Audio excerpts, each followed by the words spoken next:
વડોદરાના કોયલી ઉડેરા રોડ પર ભર ઉનાળે ભૂવા પડતા સ્થાનિકો પરેશાન થયા છે। એક સાથે બે ભૂવા પડતા રોડની કામગીરીમાં ભ્રષ્ટાચાર થયો હોવાનો લોકોએ આરોપ મૂક્યો છે। રોડ પર 3 ફૂટ ઊંડા ખાડા પડતા રસ્તા પરથી પસાર થતા વાહન ચાલકોને અકસ્માત સર્જાવાનો ભય છે। વહેલી તકે રોડનું સમારકામ કરવાની લોકોએ માંગ કરી છે। વડોદરાના વારસિયા વિસ્તારની ઘટના એમજીવીસીએલની ઘોર બેદરકારી સામે આવી છે। સુંદરમ સોસાયટીમાં મોટી દુર્ઘટના થતા રહી ગઈ। અચાનક ચાલુ લાઇનનો કેબલ તૂટતા નાસભાગ મચ્યો। કેબલ તૂટતા ધડાકા સાથે તણખા ચર્યા અને નજીક બેઠેલા બાળકોનો આબાદ બચાવ કરવામાં આવ્યો, પરંતુ એમજીવીસીએલની કાર્યપદ્ધતિ સામે સ્થાનિકોમાં રોષ જોવા મળ્યો છે।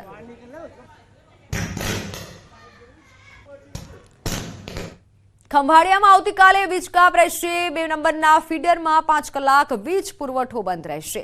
સવારે 7 થી બપોરે 12 વાગ્યા સુધી વીજ કાપ રહેશે અને સમારકામને લઈને વીજ કાપ રહેશે। શહેરમાં આવેલ Zenith school, Kachuriyawadi, Jadeshwar road, station road, Narsinh Bhuvan, Dantaninagar, Yogeshwarnagar, મામલતદાર કચેરી, પ્રાંત કચેરી, બસ સ્ટેશન, નવાપર, તરારનગર વિસ્તાર, Bhagwati hall, Mahaprabhujinagar, Shriji society, Dhorivav, Bethak road વિસ્તારમાં પણ રિપેરિંગ કામ કરવાથી વીજ પુરવઠો બંધ રખાશે।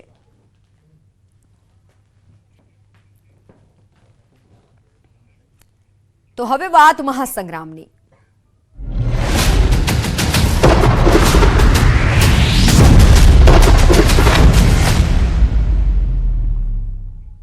કોંગ્રેસ પ્રદેશ પ્રમુખ શક્તિસિંહ ગોહિલે પરસોત્તમ રૂપાલા પર શાબ્દિક પ્રહાર કર્યા છે।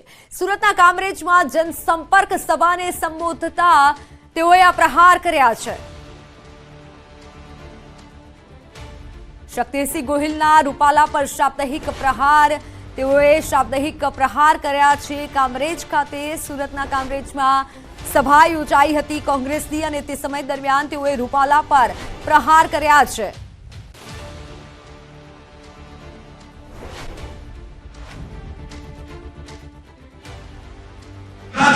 મહારાજે કહ્યું કે મંદિરનું કામ બાકી છે અને ઉપર કળશ ચડાવવા માટે એ મંદિરના બાકી કામને ઉપર કરવા માટે મજદૂર ઉપર ચડશે। નીચે રામલલ્લાની મૂર્તિ હશે તો મજદૂરના ચરણ એના પગ એ રામની ઉપર આવે। આ પાપ લાગે, આ પાપ કહેવાય। આમ છતાં ભાજપવાળાએ શંકરાચાર્યજીનું ન માન્યું અને એટલે ભગવાન રૂઠ્યા એટલે રૂપાલાની જીભે બેઠ। અમદાવાદ પૂર્વ અને પશ્ચિમની લોકસભાની બેઠક પર નામાંકન પ્રક્રિયા પૂર્ણ થઈ છે। અમદાવાદ પૂર્વ બેઠક પર 35 ઉમેદવારોએ કુલ 44 ફોર્મ ભર્યા, જ્યારે અમદાવાદ પશ્ચિમ બેઠક પર 12 ઉમેદવારોએ 19 ફોર્મ ભર્યા છે। ભાજપ અને કોંગ્રેસ પક્ષે બંને બેઠક પર 2 ઉમેદવારોએ ફોર્મ ભર્યા હતા। અન્ય પાર્ટી તેમજ અપક્ષ ફોર્મ ભર્યા હતા।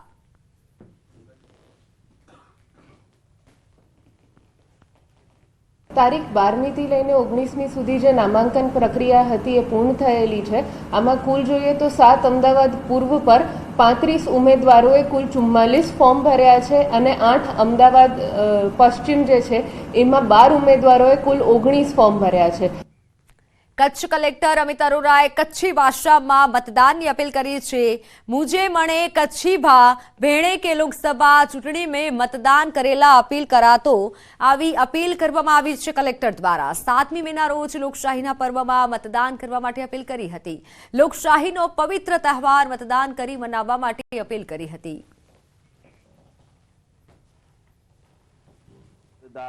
मुंहिंजे कच्छ जिले जे मड़े मतदार भा भेणे के अपील कई तो कि लोकसभा 2024 जी सामान्य चूंटणी 7મી મે 2024 जे डी नक्की थई आए तड़े पा मळे मतदार भा भेण लोकशाही जी ही पवित्र ताणे ते भोले वगैर मतदान करी અને લોકશાહી જો ઈ પવિત્ર ત્યોહાર મનાયું।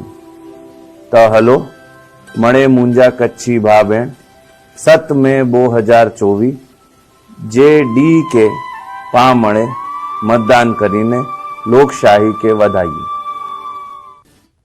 તો ક્ષત્રિય સમાજના આંદોલન અંગે મોટા સમાચાર સામે આવ્યા છે. ક્ષત્રિય સમાજના આગેવાનો હવે ખોડલધામના ચેરમેન નરેશ પટેલને મળશે.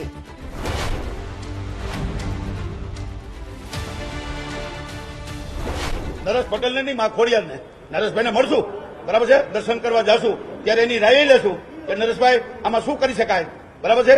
પણ અત્યારે એ મુદ્દામાં નથી એટલે તમને ના કહી શકું. પણ નરેશભાઈને મળવાનું સમાજ નક્કી કરશે, સંકલન સમિતિ કરશે તો ચોક્કસપણે મળશું. રાજપૂત સંકલન સમિતિમાં કોઈ ભાગલા નથી. રાજપૂત સમાજ સંકલન સમિતિના સભ્ય પીટી જાડેજાએ આ દાવો કર્યો છે.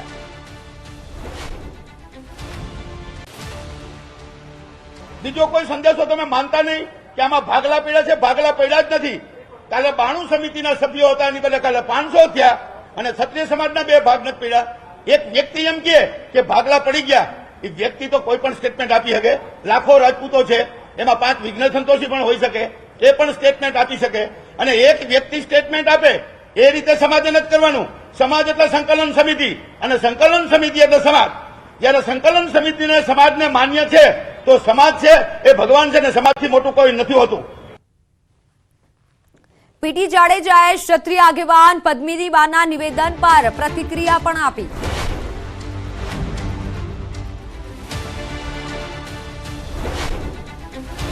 પદ્મિનીબા કદાચ બોલ્યા હોય તો એનું વ્યક્તિગત નિવેદન હશે. પદ્મિનીબા સામેથી આવે કે મને આમાં તમે રાખો તો વાંધો ન હોય, પણ એવી રીતે ક્યારેય નથી આવ્યા.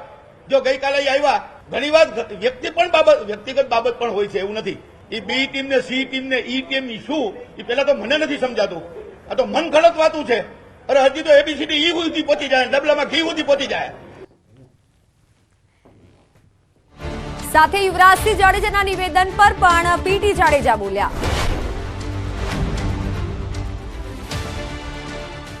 યુવરાજસિંહનું નિવેદન વ્યક્તિગત નિવેદન છે. એ કોર કમિટીમાં નથી અને સંકલન સમિતિમાં પણ નથી અને એ રાજકીય માણસ છે. રાજકીય સ્ટેટમેન્ટ કંઈ પણ આપી શકે. અમારી જે સંસ્થા છે એમાં એક પણ રાજકીય માણસ હોય તો બતાવો. તો રાજકોટમાં રાજપૂત સંકલન સમિતિની પત્રકાર પરિષદ યોજાઈ હતી, જેમાં જાડેજાએ આંદોલનની રણનીતિની વાત કરી. 8 જિલ્લામાં તો અમે તમને છાતી ઠોકીને કહી શકીએ કે જ્યાં 3-3 લાખ ઉપર, મેં જેમ કીધું આણંદમાં 6 લાખ છે, બરાબર છે, એમાં 8 સીટ ઉપર અમે ચોક્કસપણે હાર આપી શકશું.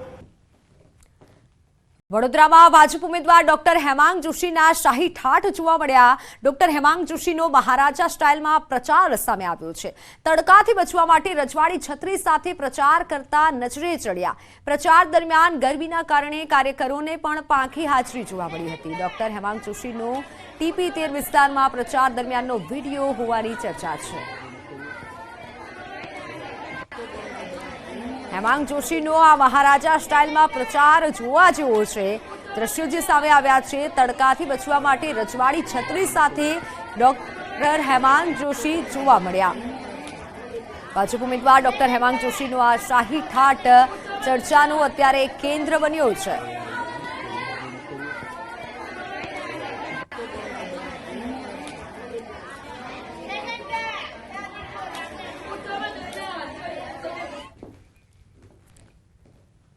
તો હેમાંગ જોશીનો મહારાજા સ્ટાઇલમાં એક તરફ પ્રચાર જોવા મળ્યો વડોદરામાં, તો બીજી તરફ સુરેન્દ્રનગરના દ્રશ્યો સામે આવ્યા, જ્યાં લોકસભા બેઠકના કોંગ્રેસના ઉમેદવાર ઋત્વિજ મકવાણા ધાર્મિક કાર્યક્રમમાં જોવા મળ્યા.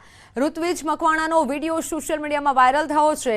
મૂળી તાલુકાના લીંબડી ગામે યોજાયેલ શીખવા પીર દાદાના પુણ્યતિથિ મહોત્સવમાં ઋત્વિજ મકવાણા જોવા મળ્યા. ઋત્વિજ મકવાણા હાથમાં સાકળ તેઓની હાથમાં જોવા મળી હતી. જોકે વાયરલ વિડીયો ક્યાંનો છે અને ક્યારનો છે તે અંગે ન્યૂઝ 18 ગુજરાતી કોઈ પુષ્ટિ નથી કરતું. બીજી તરફ વિડીયો છે મહેસાણાનો. મહેસાણા લોકસભા કોંગ્રેસના ઉમેદવાર રામજીભાઈ ઠાકોરે અનોખો પ્રચાર કર્યો છે. ચૂંટણી પ્રચાર દરમિયાન રામજીભાઈ ઠાકોરનો અનોખો અંદાજ સામે આવ્યો છે. ચૂંટણી પ્રચાર દરમિયાન તેઓ રમેલમાં પહોંચ્યા હતા. રામજીભાઈ ઠાકોરે ભુવાજીના આશીર્વાદ લીધા હતા.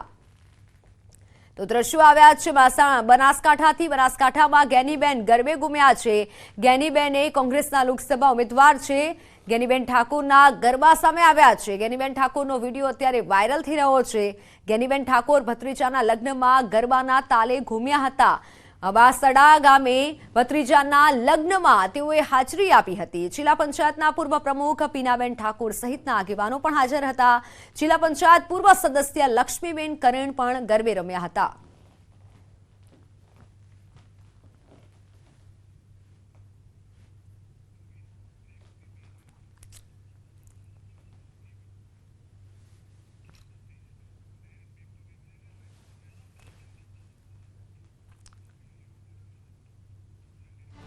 તો મહેસાણા લોકસભા કોંગ્રેસના ઉમેદવારને મત આપવા સંકલ્પ લેવડાવ્યા.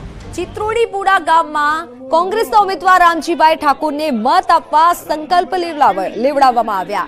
અભિજીતસિંહ બારડે ગ્રામજનો પાસે આ સંકલ્પ લેવડાવ્યા. તમામ સગા સંબંધી અને પરિવારના મત રામજીભાઈ ઠાકોરને આપવા માટે સંકલ્પ લેવાયા. આ અગાઉ વિસનગર તાલુકાના વાલમ ગામના ઠાકોર સમાજ દ્વારા સોગંદ લેવાયા હતા. હું સંકલ્પ લઉં છું કે મારો કિંમતી પવિત્ર અણમોલ વોટ તો હાલ સમાચારોમાં સમય થયો છે વિરામનો. નજર કરીએ ટોપ 3 હેડલાઇન્સ પર. મહેસાણામાં કોંગ્રેસ ઉમેદવાર રામજી ઠાકોર દેખાયા. ભુવાજીના આશીર્વાદ લેતા તો તેમને વોટ આપવા સંકલ્પ લેતા ચિત્રોડીપુરાના ગ્રામજનો નજરે પડ્યા. દ્વારકામાં રૂક્ષ્મણીજી વિવાહનું આયોજન. રૂક્ષ્મણી મંદિરે 56 ભોગ મનોરથ યોજાશે. ભક્તિમય માહોલમાં વિવાહની ઉજવણી. બહુચરાજીમાં શક્તિ, ભક્તિ અને આસ્થાનો ત્રિવેણી સંગમ. આવતીકાલથી 3 દિવસ ચૈત્રી ઉત્સવનું આયોજન. ભાતીગઢ મેળામાં ભક્તોનું દેશ વિદેશથી આગમન.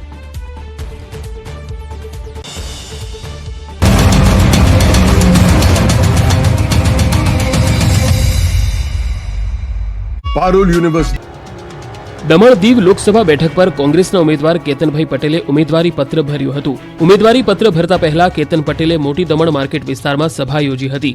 સભામાં ઉમેદવાર કેતન પટેલની સાથે કોંગ્રેસના અગ્રણીઓ